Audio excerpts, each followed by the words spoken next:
All right, good evening, everyone. So I've had a couple of drinks, um, rum and coke, and I thought this would be a really warm and cozy and good environment for me to show you guys how to play Shane Bazinet's new single, "Out of Reach," coming from his upcoming album, Epistemology. We don't have a release date on that just yet.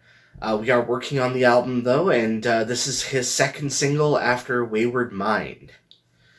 So, for a little background on the track itself, the song was mostly performed by myself in the studio, with Shane doing his vocal parts in the studio afterward. But he wrote the track himself, so all of the guitar parts in the main body of the song, they all come from him. Now, for this recording, I used my Hughes & Kettner Tubemeister 18 tube head. I used the direct output from the Red Box, which is a proprietary Hughes & Kettner product designed to output with a speaker simulation to your audio interface of choice.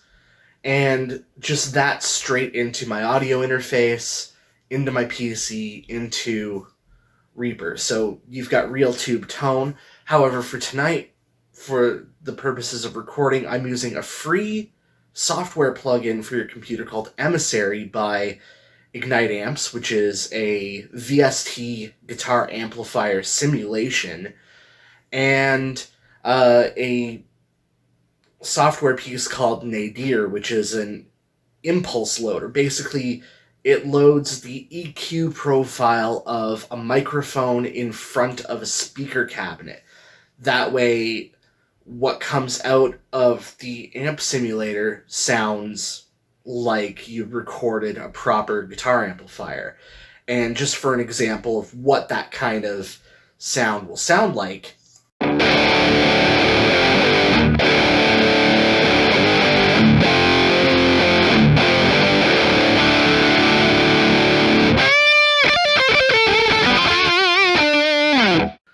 so there you go. That's just an example of the guitar tone I'm going to be running on this example.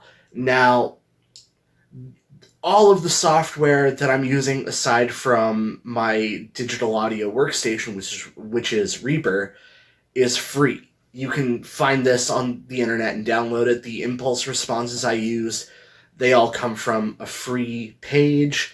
I'll try to find the link to them and put them in the description down below. So first things first, Shane wrote all of these guitar parts, and Shane is not a virtuoso on the guitar.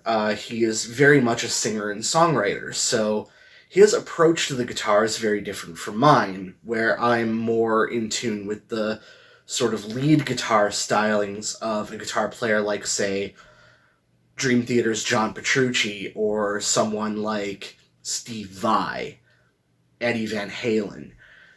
That being said, Shane has a really great way of coming up with chord progressions and riffs that work in the context of the vocal melodies that he writes.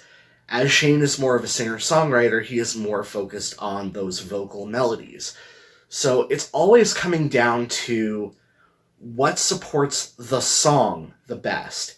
And for this particular one, he knew he wanted to go for a bit of a heavier approach, and for that, he tuned to drop D. Now, I assume that most of the people who are going to benefit from this particular video are going to be people who are beginners on the guitar.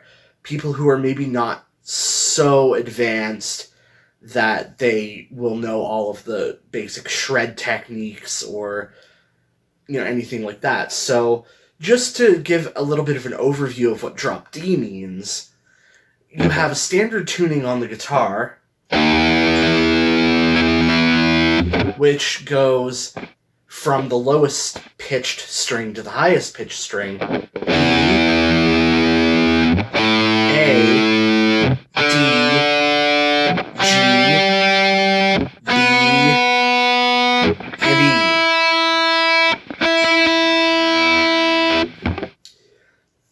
So that's your standard tuning. For drop D, you take your lowest pitched string and tune it to D instead of E, so a full step lower. If you're new to doing drop D tuning, your best bet is usually to check the way the note wobbles against your open D string, which is that string.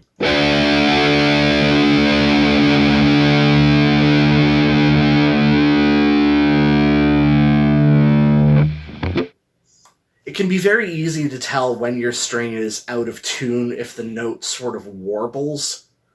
So if you play those two strings together and the note sounds very smooth, then you know you've gotten into drop D correctly.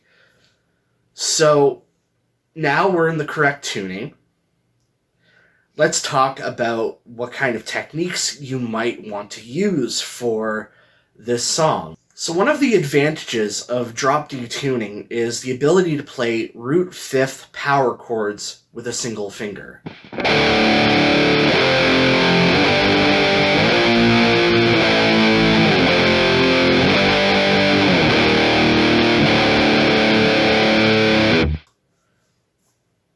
This gives you the ability to do more rapid-fire runs with power chords,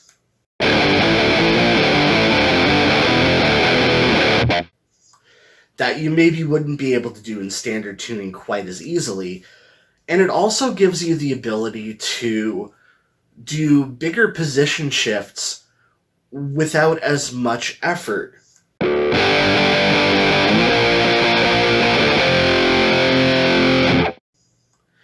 So you get sort of the best of fast guitar playing with some very beginner-oriented guitar playing styles. We're gonna have a quick drink here. I don't advocate alcohol use if you're a kid or if you're driving. Just need to make that very clear.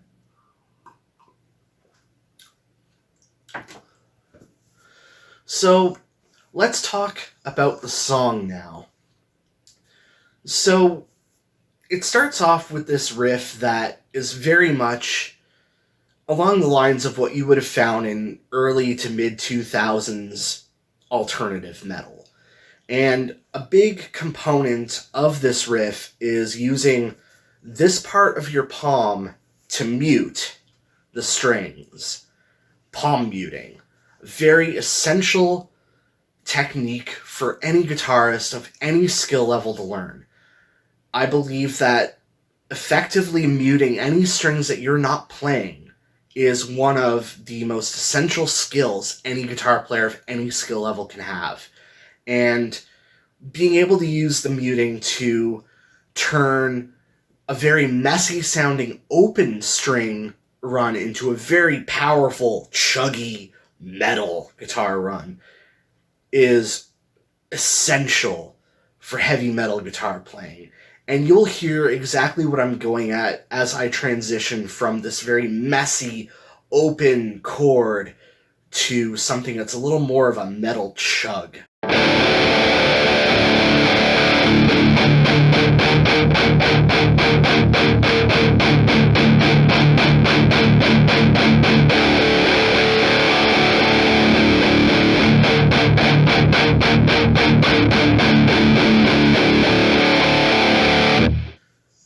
As you can hear there are many different levels of chugginess you can get out of your open string chords.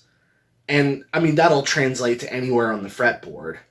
But you get to have this very rhythmic, staccato sort of powerful chug that defines heavy metal guitar tone by using this part of your palm just against the edge of the string where it meets up with these saddles on the bridge. That is your essential palm muting technique. That is what will get you through this intro riff. So here we go. I'm going to show you the main intro riff of Out of Reach.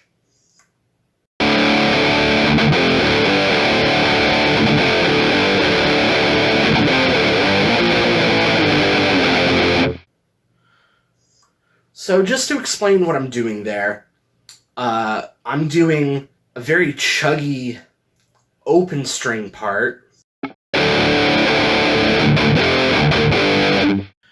and playing the 3rd and 5th frets of the 3 lowest pitched strings. Beginners would call these the highest strings because they are the highest up from the ground, but I call these the lowest strings because they're the lowest pitched.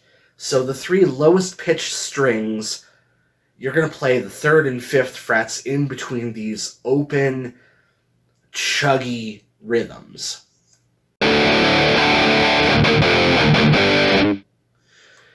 The first 2 hits of those open strings are very open. You're not going to mute at all.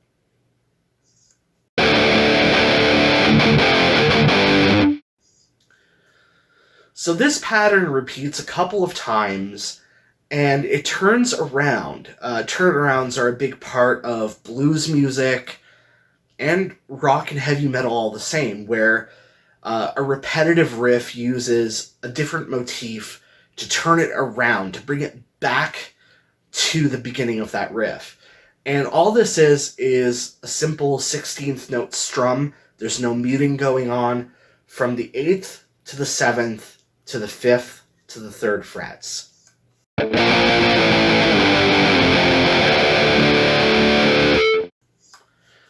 So to put it all together again, it sounds like this.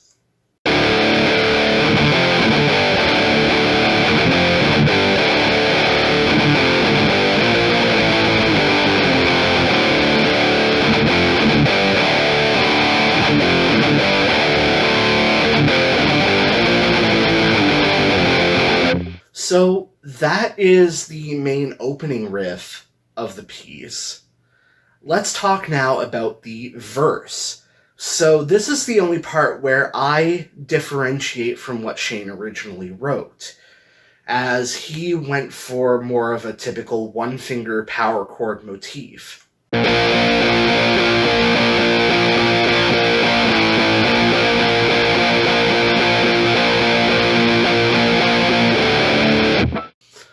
Before going back into the main riff of the song. Now, what I did differently is I take my pinky finger and I put it on the 10th fret of the 4th string, which is your 4th string from your highest pitched. We always refer to the number of the strings based on your high pitched string. So 1, 2, 3, 4, 5, 6. Your 4th string, you're going to have your pinky finger on the 10th fret while barring your index finger on the 8th fret. What this does is it gives the chord, instead of a regular root, 5th, root, power chord, you get a suspended second. And that uses the root, the 5th, and the major second of the scale.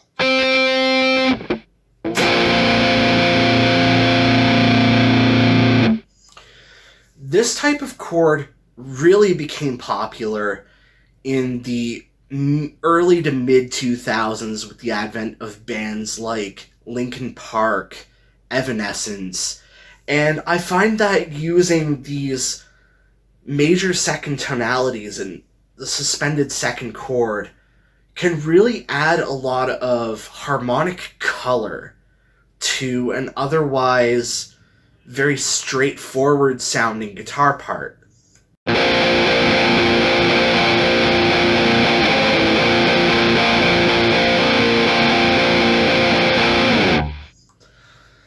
So the other thing you probably saw me do there is I shifted my index finger down to the 7th fret. And in doing so, I kept my pinky at the 10th fret.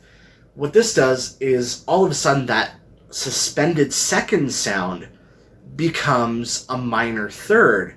So what you get is, because this is a 5th above D, you get an A minor chord.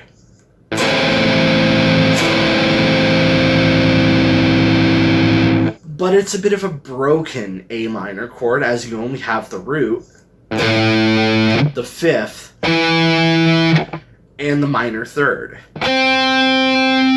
Gonna cheers myself to getting this right.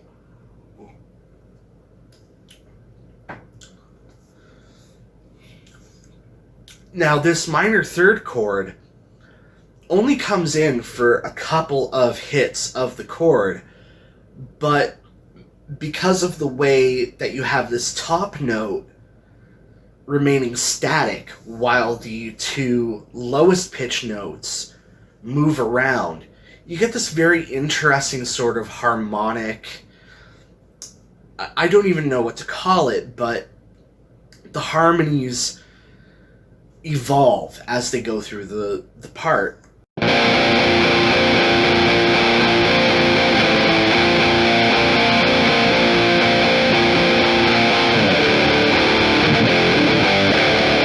And of course, it goes back to the original riff.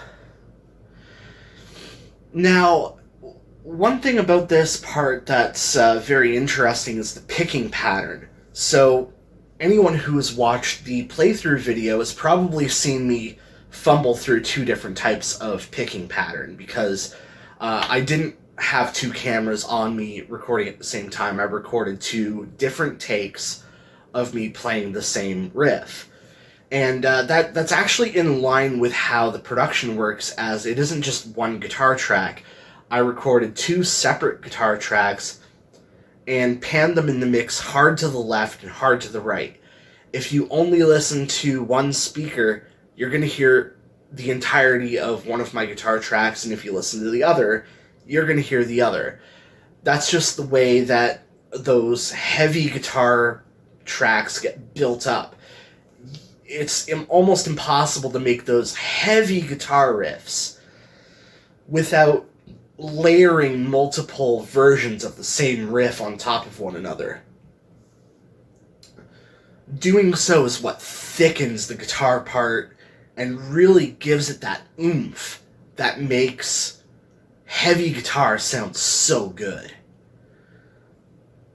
So, one of the ways that I would pick that part, and that you've probably seen it in the video, is using only downstrokes.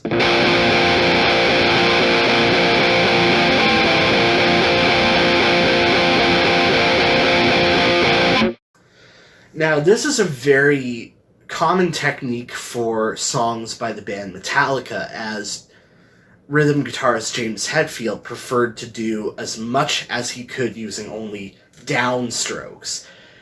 The advantage of using only downstrokes for that type of rhythm is you get a much harsher, heavier attack on every single note. And as long as you're hitting each note at roughly the same speed, you get a very consistent attack. However, fatigue can set in very quickly if you're using only downstrokes, and a lot of guitarists who play riffs like this might that's the alcohol talking, might opt for alternate picking instead, where you alternate between down and upstrokes.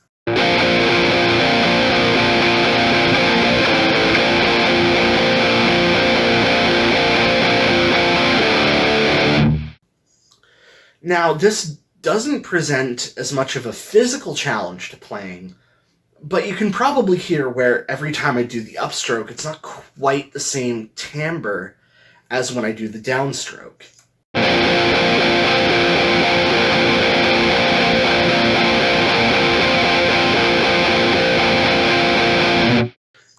It's very subtle, and probably would go over the heads of most people who don't play guitar who are listening to it, but it does make a difference. And I find that the downstroke only version of this is what sounds the best. But the alternate picking, where you're alternating up and down strokes, is easiest to play. It's the one that's most accessible for a new guitar player to get into. So in between the verses and the middle section of the song, we have a bit where I play a sort of interlude riff.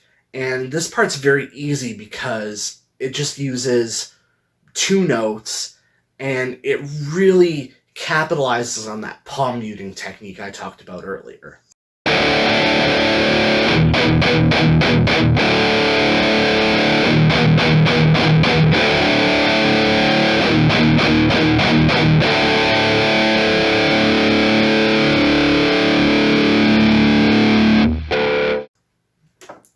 Metal.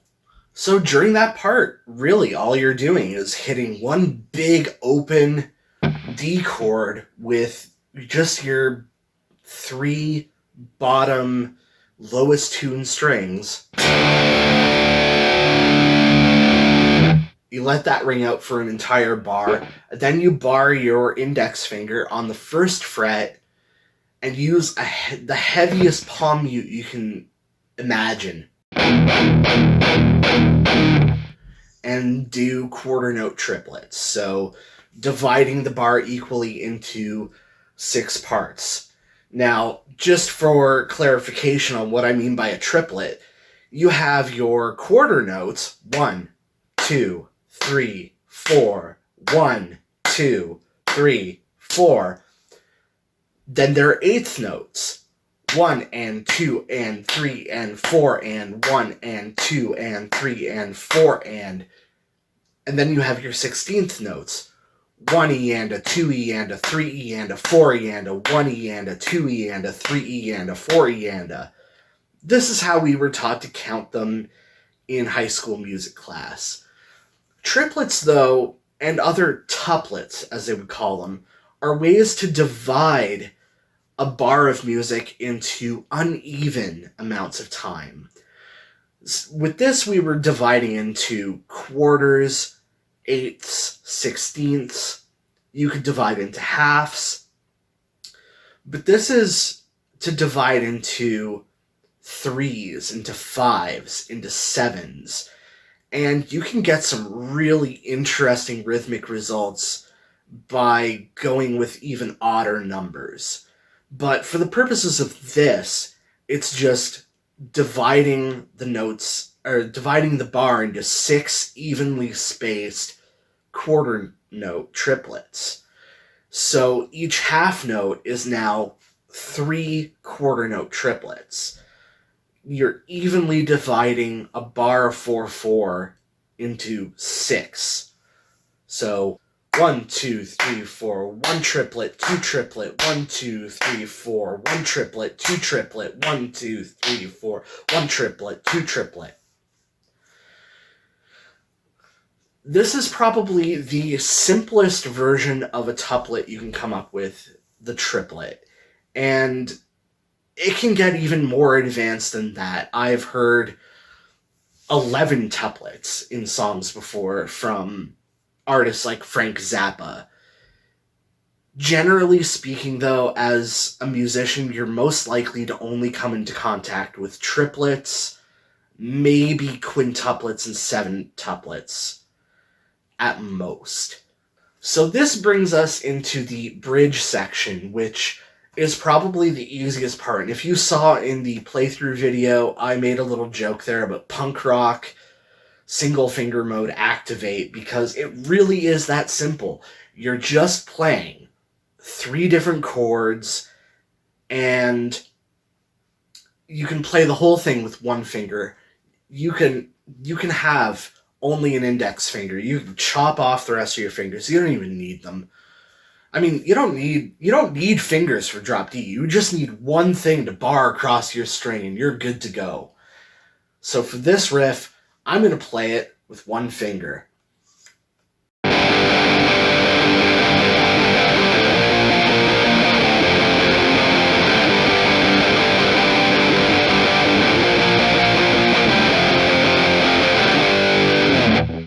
That's the entire bridge part, and it doesn't change.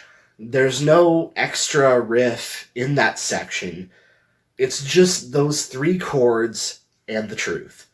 And, this is one of those parts where the picking pattern is alternate because it's just a little too fast for me personally to play with all downstrokes like James Hetfield from Metallica would.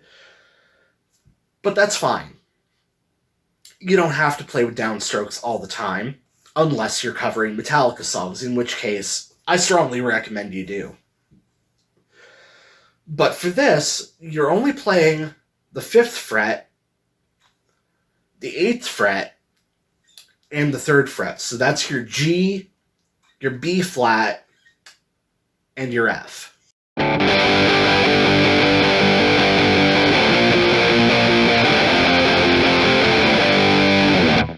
So one of the things that you're hearing me do in there too is every time I transition from one chord to the other, I let off the strings for exactly 1/8 note.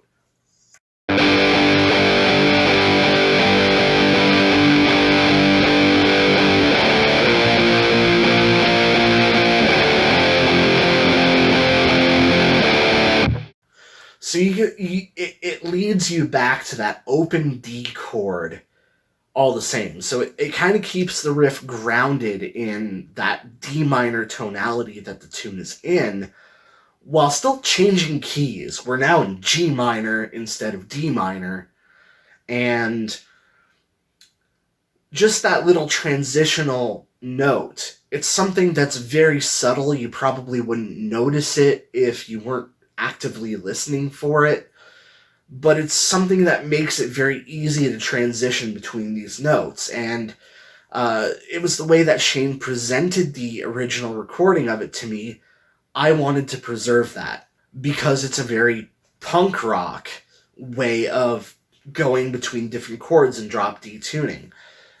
He's not the only person to come up with this technique. There are many songs in drop D from that early 2000s era that use that technique of sort of jumping to the open strings and then going to your next fret at the end of each bar. So that pretty much concludes the rhythm guitar parts of the song. I don't really want to go into my solo too much because I improvised the solo very heavily, and it's all in the key of D minor pentatonic.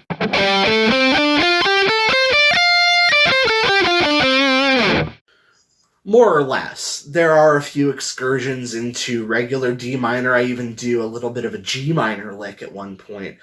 But there is one little lick, because I've been doing this lesson for beginner guitarists this whole time. I want to do a little something for you advanced guitar players out here. Don't hear me out. So during the solo, there is a little lick that I do in the piece that is a sweep and tap arpeggio. So sweep picking is when you sweep your pick across the strings, but also fret each note individually. An arpeggio is breaking up a chord into its individual components.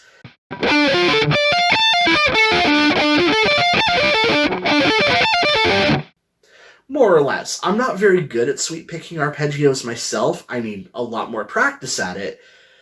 But for this tune, I did do a very partial sweep arpeggio.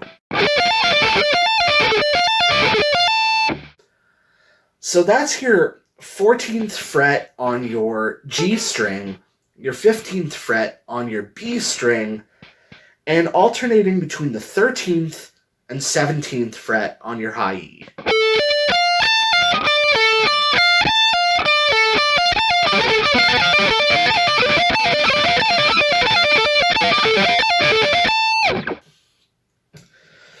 And then, just for that 2 bars, or I think it's 1 bar of the solo, I'm alternating that with tapping. So tapping is a technique where you use your picking hand to make notes.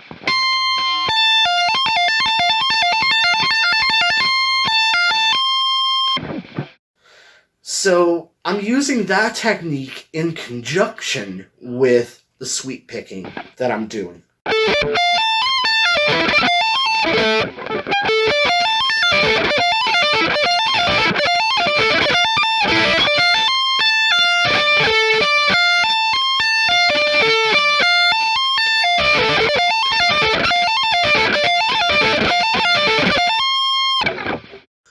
So I used that technique for a whole bar of that solo, and I thought that was just a really interesting little part to put that into, because that's not a technique that I use very often. And like I said, the rest of this solo was very much improvised. I didn't really think through it in the studio beforehand. I just recorded whatever came to mind, and I knew that little sweep tap arpeggio section needed to be put in there. And I thought it was very fitting. It sounds really great in the album version. The last part of the solo that's important is just the very ending of it when I do the big epic. And that's another technique that I feel really doesn't get used enough by modern guitar players. It's what we call oblique bending, where you have two different notes, and you bend one of those notes up to a different pitch. So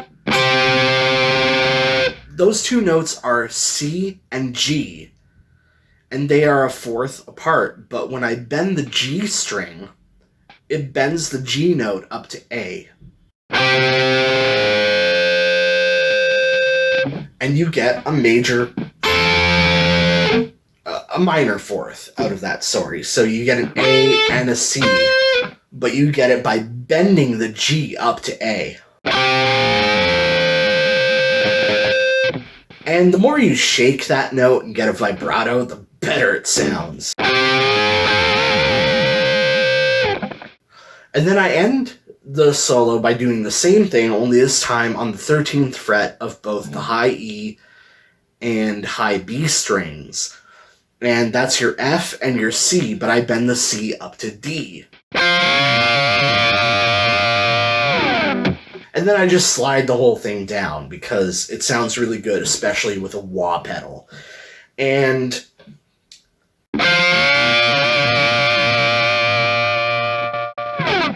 that resolves it to a D minor chord, and that's what brings the whole thing back into that original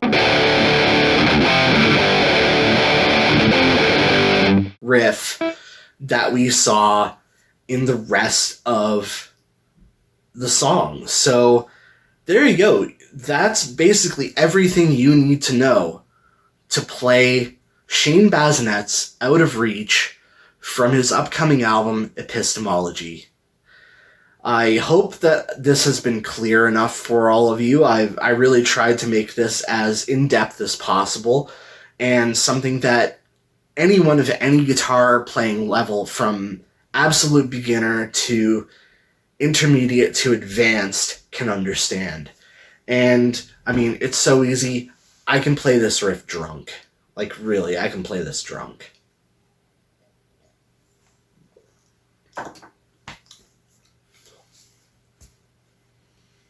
So thank you for watching, and have a good night.